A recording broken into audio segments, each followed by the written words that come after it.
Welcome back to another edition of Up West Sports. I'm your host, Gavin Height, along with my co-host, co-host, Ty Schabold. We actually got our 13th episode. We're cruising along. What episode is this, Ty? The Dustin Ackley episode, number This is Dustin 13. Ackley episode. We also we were looking for some other numbers. I think we found, was it Bobby Ayala was number 13? Yeah. So we got lucky number 13 coming your way. Gonna go ahead and just go. We're gonna address what happened against the A's. Liked, don't like, good, bad, ugly. Going forward, we actually got the Detroit Tigers coming up. We're actually recording this as the guys are playing, so we're not going to ruin anything. We're not going to talk about the game that's already happening. We're just going to go ahead and preview the series moving forward. Ty, we got some baseball stuff to talk. Let them know. Baseball stuff!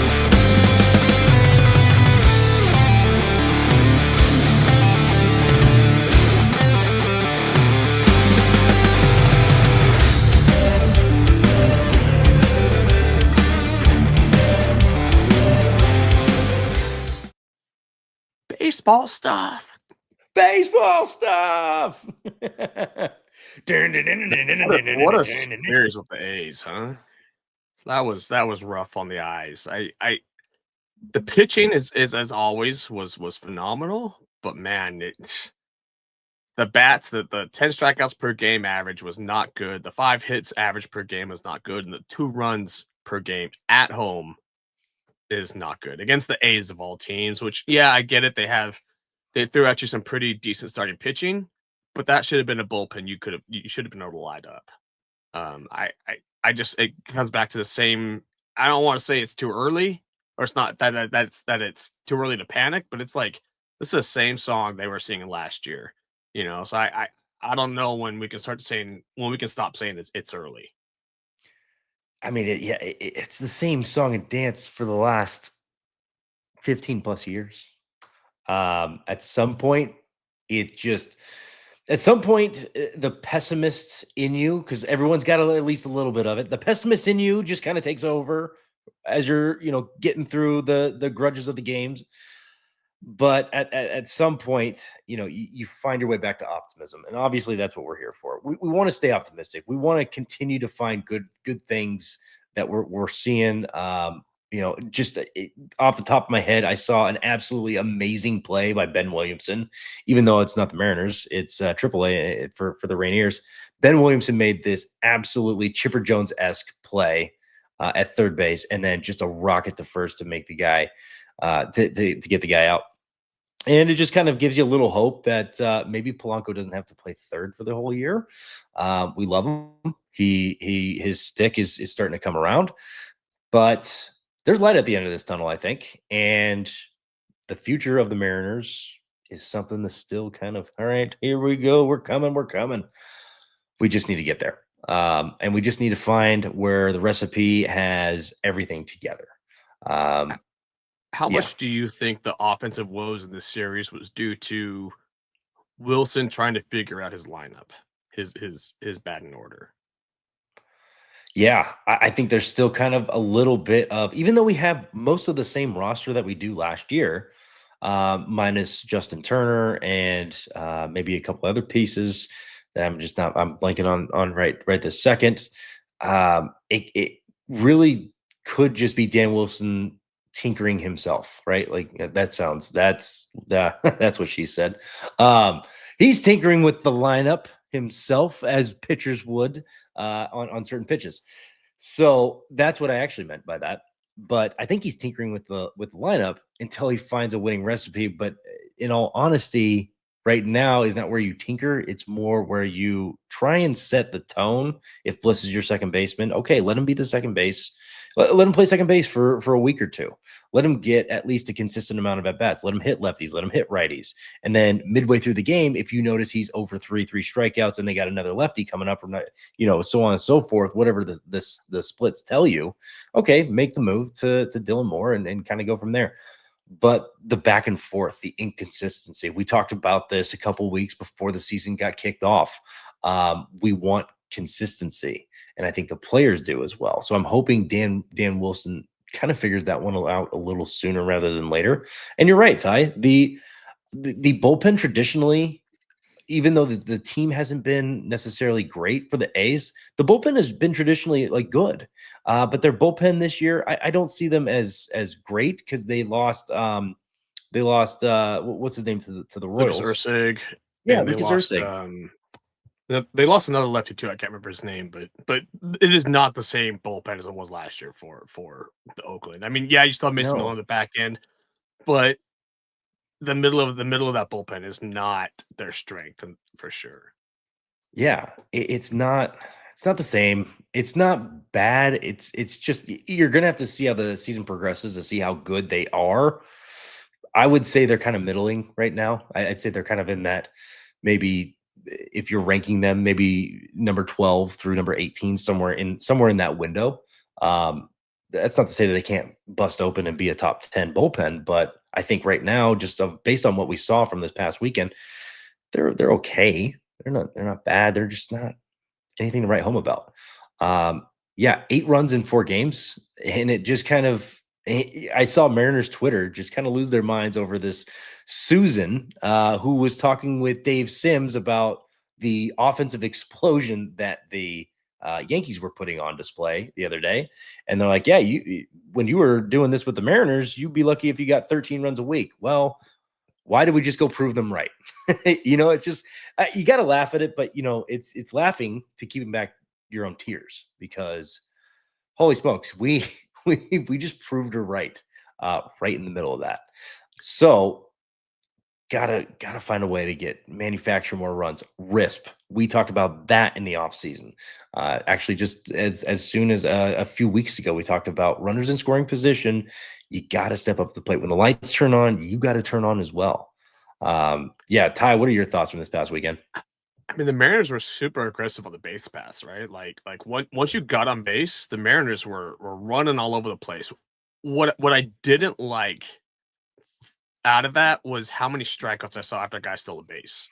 And to me, that's a point where like, okay, great, you know, he didn't grind into a double play, he didn't grind into a triple play, anything like that. But I mean, yes, a bunt is a you're giving it up, right? You're saying, hey, I want to take away that chance to get a base hit, and I'm going to intentionally try to get an out to try to move the runner over, but it can be a productive out, right? A strikeout is the only thing is more productive than is a multi-out hit, right? So you go out there, you hit a double play. The only thing better than that's a strikeout, right? Like, all right, I'm sorry, reverse, right? Like a strikeout, the only Yeah, thing worse than that's a double play. Sorry. yeah, we got you. We got you. So, a bunt, yes, it's an out. It's a you are surrendering to some degree, but at least you're saying I want to get some productivity out of this. And what I feel that the Mariners are doing right now, and it goes back to last year, is that when you strike out at this rate, you cut out 3, 4, 5 productive outs per game. And that to me is the difference between a team like the Dodgers, who go out there and you get guys who put balls in play. You look at Cleveland, who even though they can fluctuate between being a good team and a bad team, they got guys who can put the ball in play. They don't strike out a lot, and in doing that, they give their team a chance to win. Good things happen when you put the ball in play, right? And you know you, when you strike out, the only thing can happen is you're walking to the dugout. Nothing else can happen, and I just don't see that as being productive. So for the Mariners offense to turn around, you just got to cut the strikeouts out. Now, what I will say is I do think I saw that Julio's strikeout rate was a lot lower in this series than normal, which I think is a great positive. He did strike out a few times, but I mean, hey, when you're a power hitter, that's that's part of the game. You're going to strike out quite a bit when you're swinging for the fences. But the rest of the lineup, Dylan Moore showing again that he's a high strikeout rate guy. I think he was about 35% of the series. You just can't have that from your everyday guys. You can have that from a guy coming off the bench every once in a while, but if you want to be a good team, you need to put the ball in play. Yeah, and I wanted to capitalize on that because you and I have had this conversation multiple times.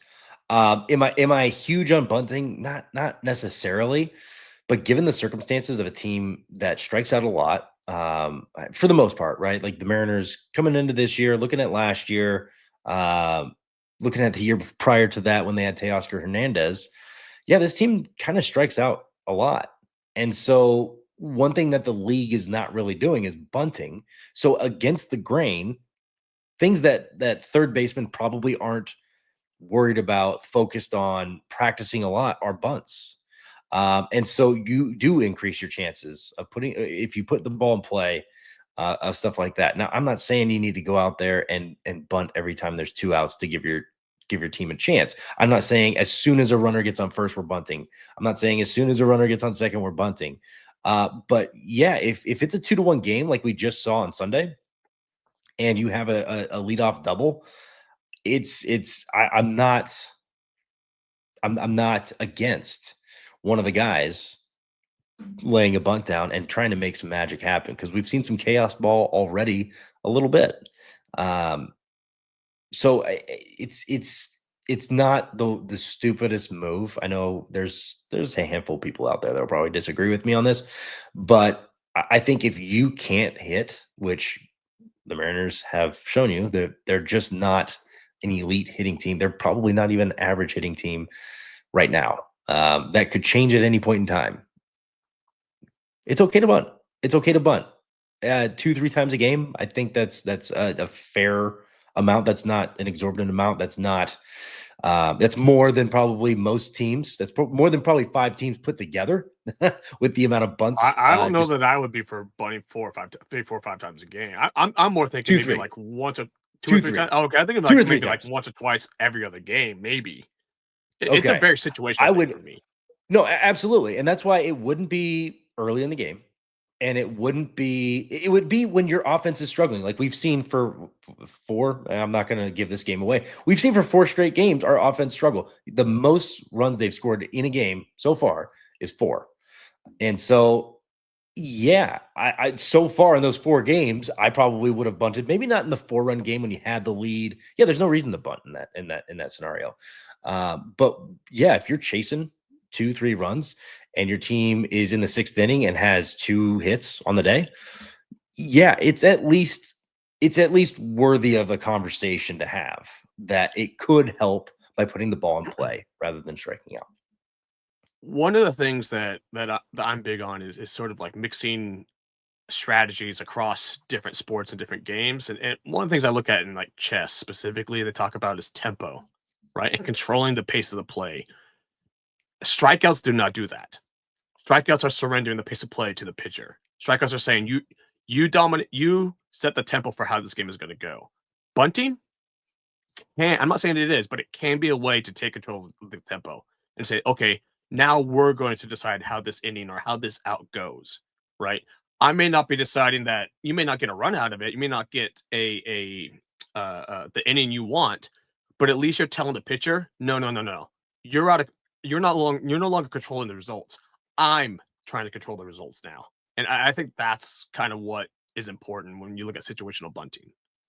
Yeah, and you've heard probably multiple times that a pitcher with any sort of tempo is or any sort of rhythm is lights out, and so anything to disrupt that, absolutely.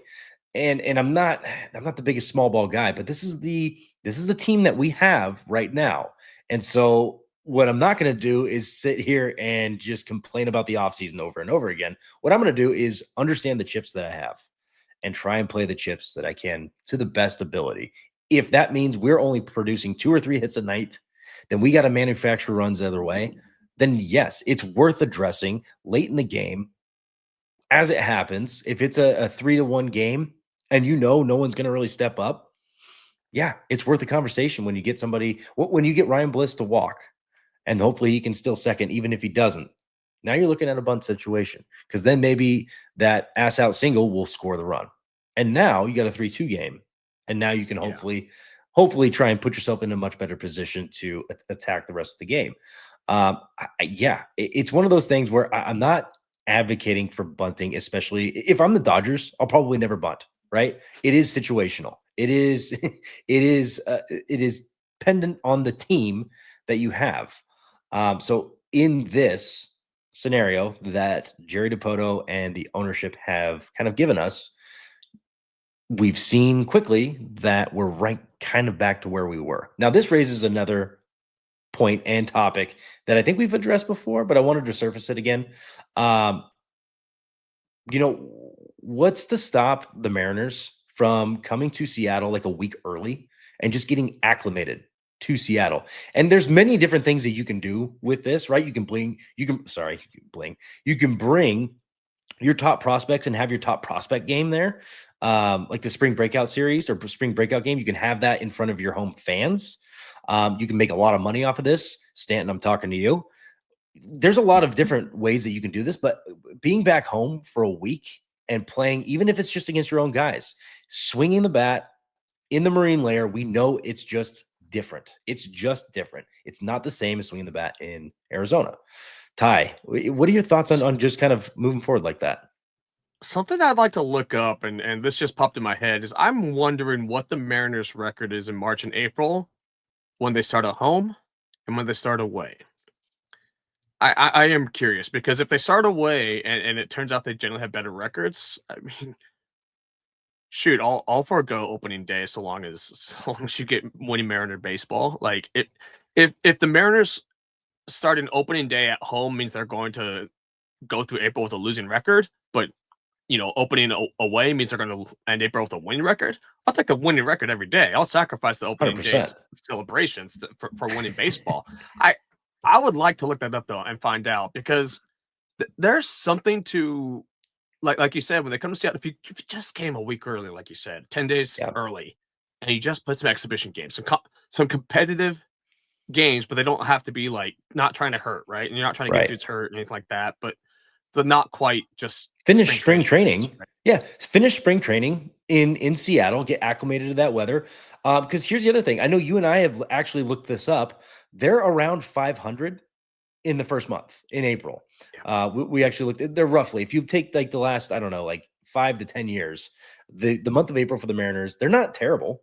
They usually hang around 500. They've had bad years and they've had actually some good years. I think last year, or was it 2 years ago, they actually put up, I think, 15 or 16 wins on the other side of But 500. your But your hitters, goal can't be 500. It needs to be like 600, yeah, I know it can't be 54%, which that's another topic for another day.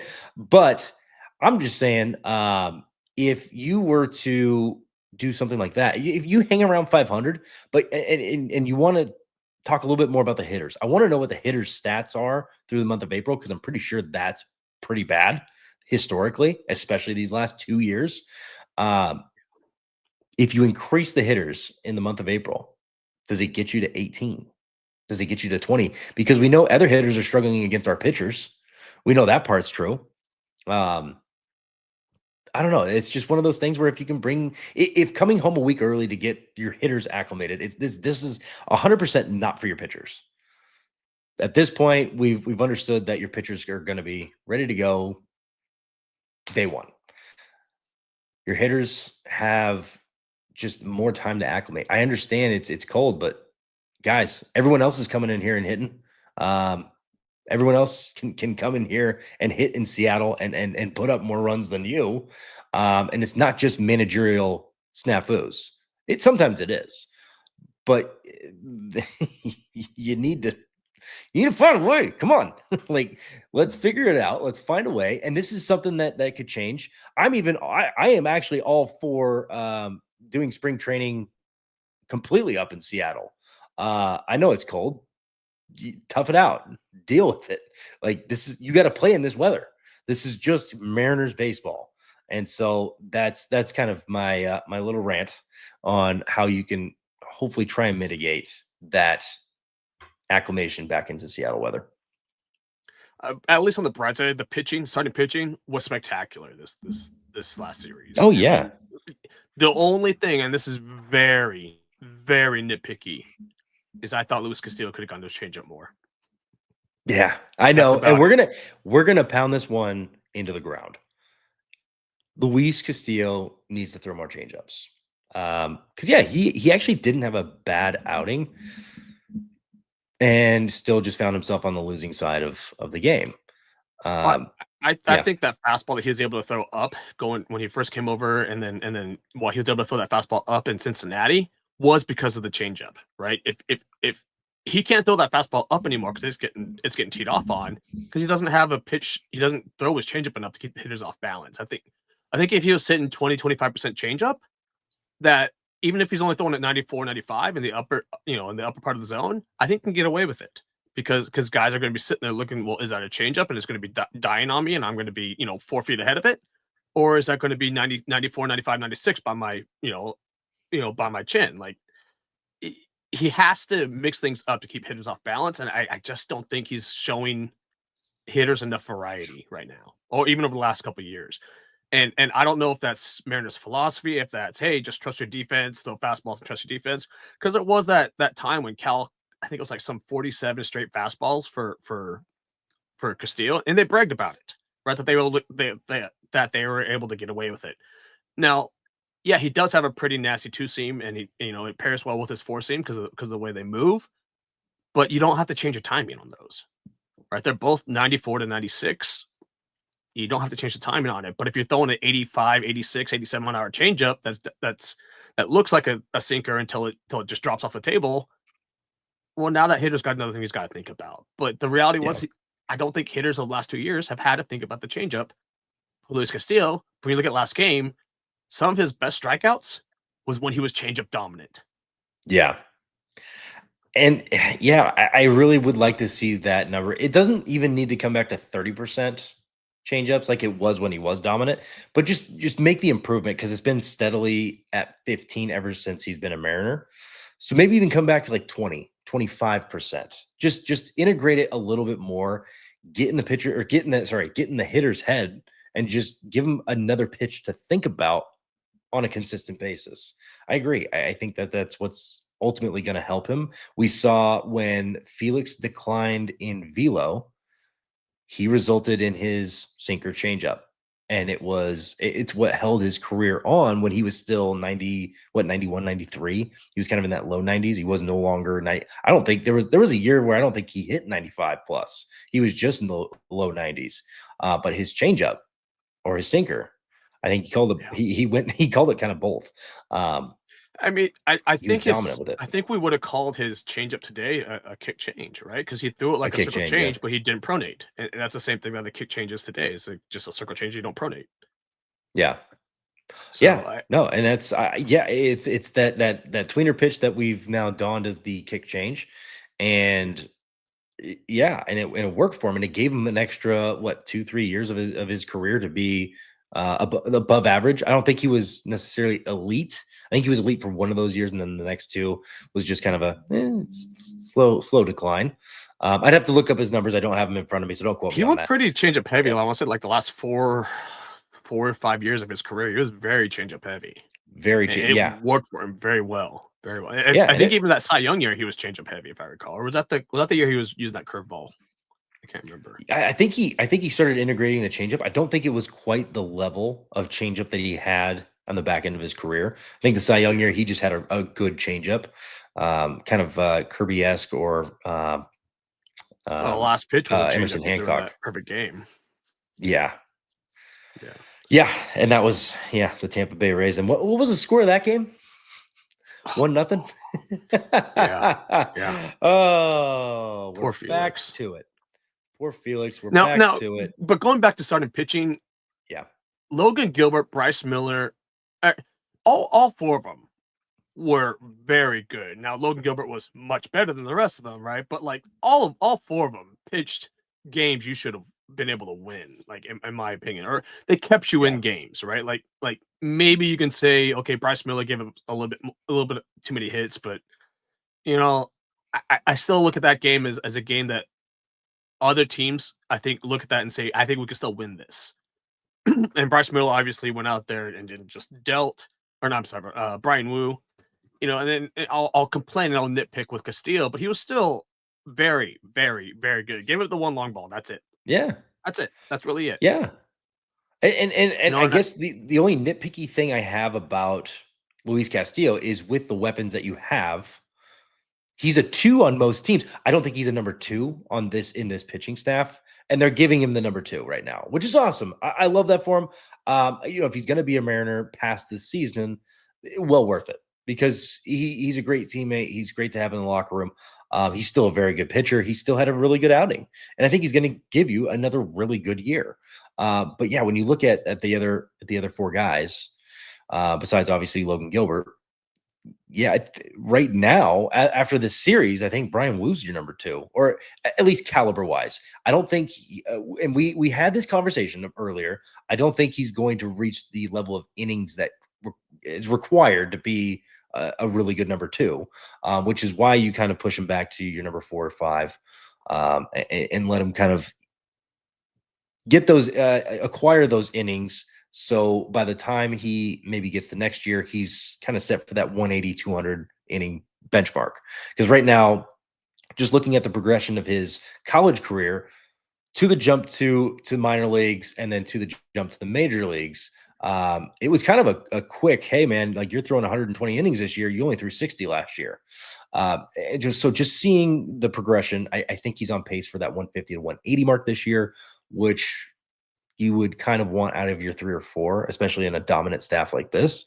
But he has the caliber of a number 2, no doubt about it. Especially after this weekend, I think he is caliber wise, your number 2, and I think Bryce Miller is your caliber wise number 3 with George Kirby and.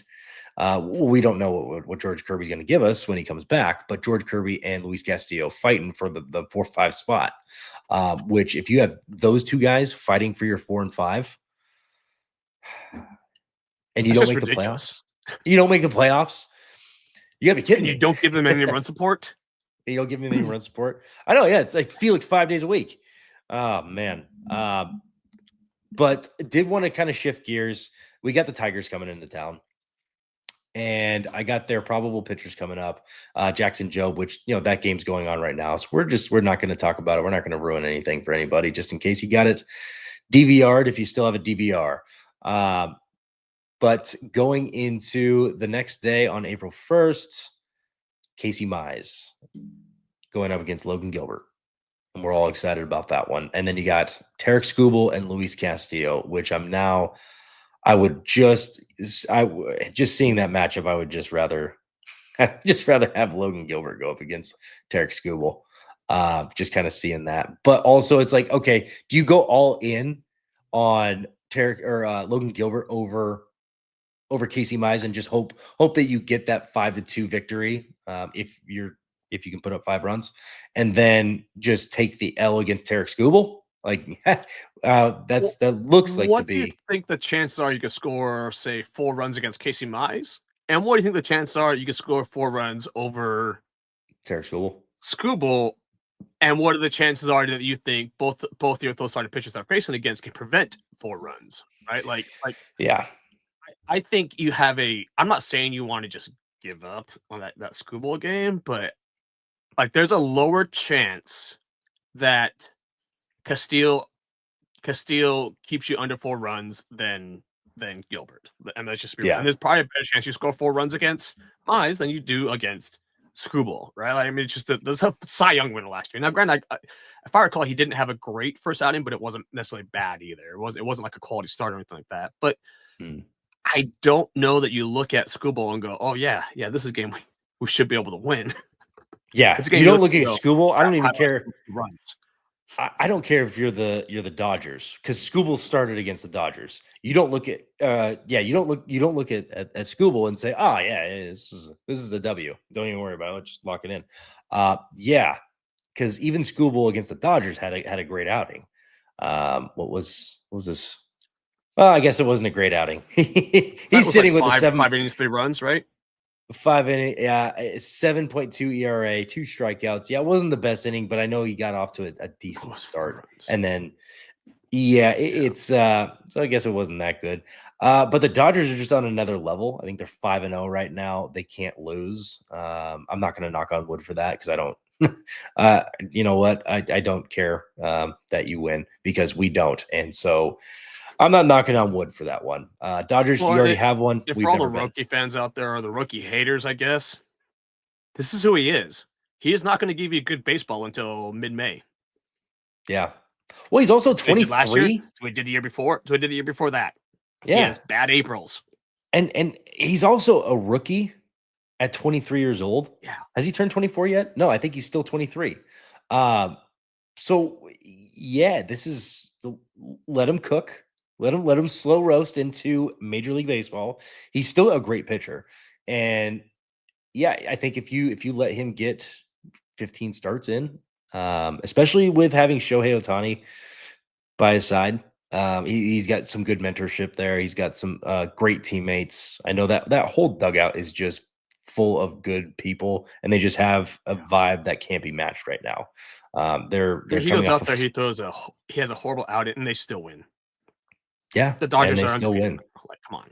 Right? They have clutch hitting, which we don't know what that is in Seattle. We still got to figure I out will what be that means. surprised, or I will be interested to see how he reacts to the booing, because he got booed pretty hard in LA, and that is something you just don't do in MPB. You don't do in Japan. You just don't boo players. Either your opponent's players, you just don't boo anyone, right? Even when a guy makes a bad play, you don't boo him, right? You respect that he's out there and he made a try.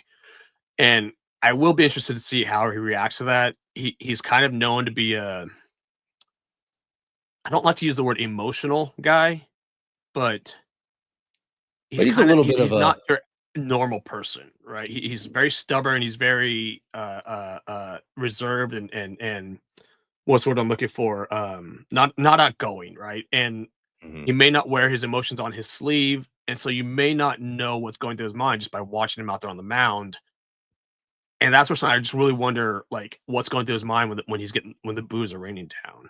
It should be Yeah. interesting. I He's got a good poker face, but in a negative way sometimes, and he gets his own gets in his own way. Yeah, Yeah, and yeah. that's He's known to and kind of get in his own head.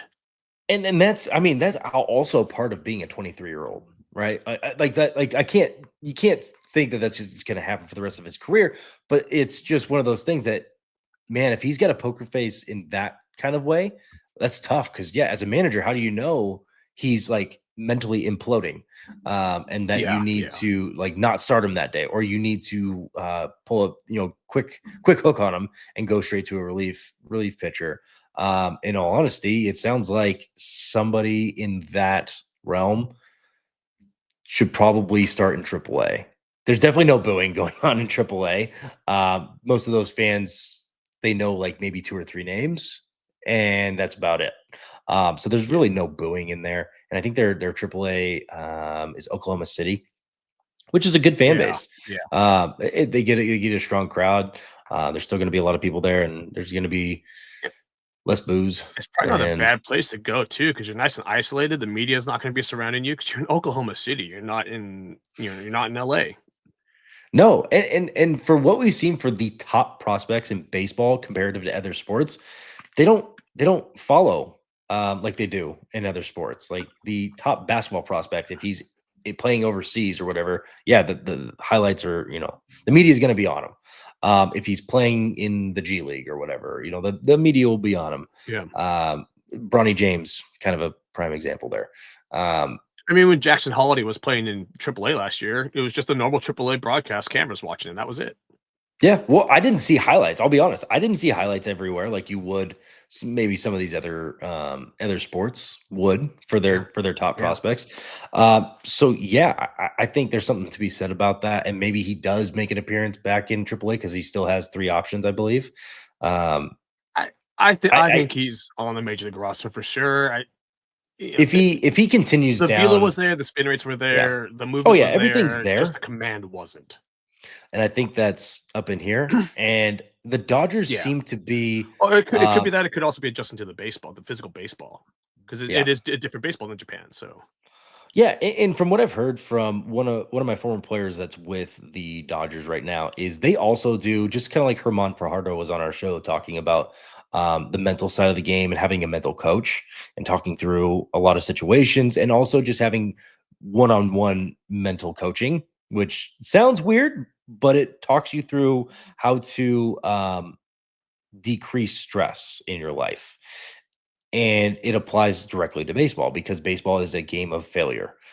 You're failing more often than you're winning or than you're finding success. So they do that in the Dodgers organization too. So I'm wondering if there isn't a way to kind of manufacture that. And if that's not working, okay, you've exalted all options. We're here in June. He has a 10 ERA.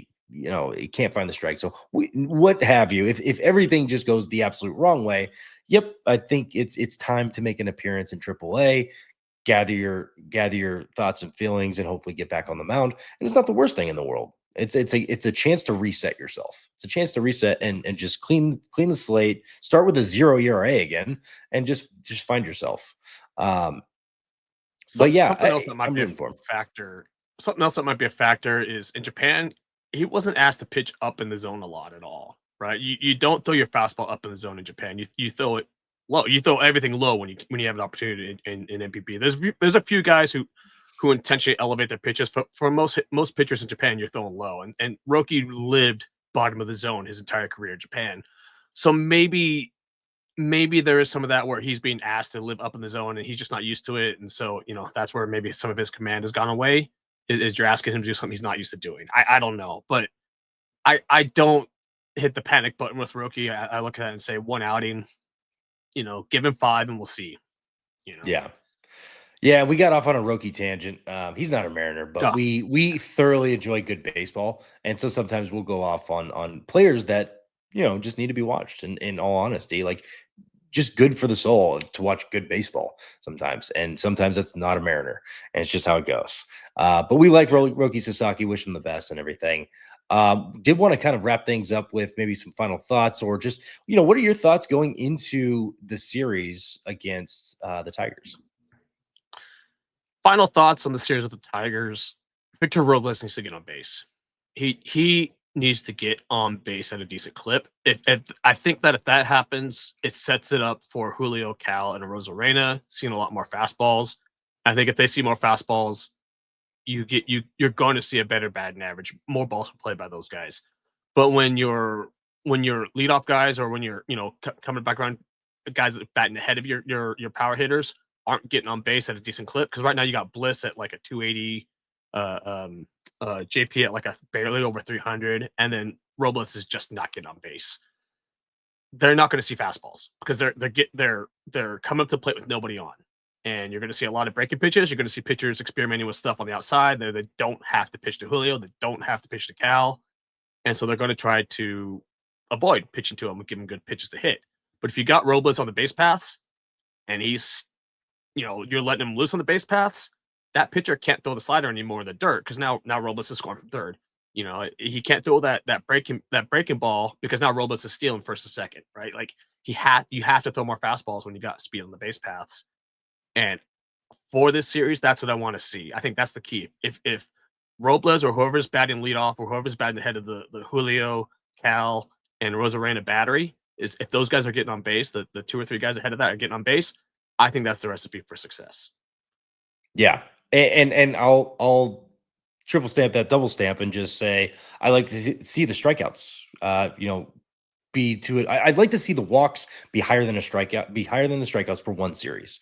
If you can garner that, because the strikeouts, yeah, as we kind of talked about, were evident. I think Jeffrey Springs had 9 strikeouts. And yeah, if you didn't have him on your fantasy team, you should probably pick him up, because he's actually kind of good, not just against Mariners, but I think he's actually going to be good moving forward. But yeah, just to kind of capitalize on that, I think X plus Y plus Z equals ABC, and in this case, bringing the guys back home for a week or so, just getting them acclimated playing baseball, I think is going to help hitting in the month of April, and hopefully in the month of in the month of March and in the month of April. But that's really what we need to see. We need to see hitting early and RISP. Everything revolves around RISP. And it doesn't even need to be hits. It just needs to be productive outs or hits. It needs to be manufacturing runs however you can. Because if you can't hit, you need to find a way to manufacture runs. For Up West Sports, I'm Gavin. That's Ty. Let's go. We got it the correct way. Just remember, life's too short. Gas up your boys.